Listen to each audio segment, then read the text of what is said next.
Yun mga sir, to may bisita ulit ako ngayon na Honda Civic FD. Galing pang Cabuyao, Laguna.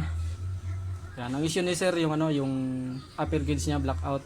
Nung nabili niya raw to, siguro wala pang may isang buwan lang yata, nabili daw niya yung unit. Tapos bago daw to nag-blackout, yung mga number doon sa display, mga bungi-bungi daw, yung speedometer saka yung sa fuel. Yan, bungi-bungi daw. Bago hanggang sa ngayon, tuloy nang nag-blackout daw. Ito, bubuksan natin ito mga sir para ma-repair natin.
Yan, ayos na mga sir.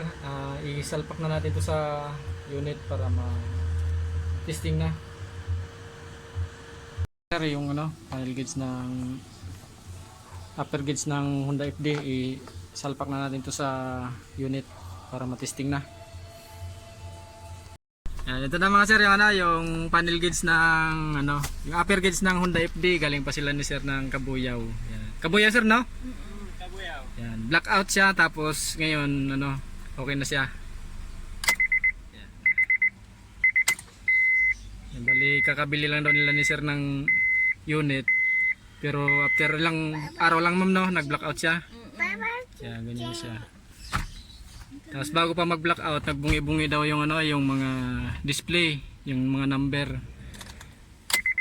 Ngayon okay na siya. Yan, yun lang mga sir, maraming salamat.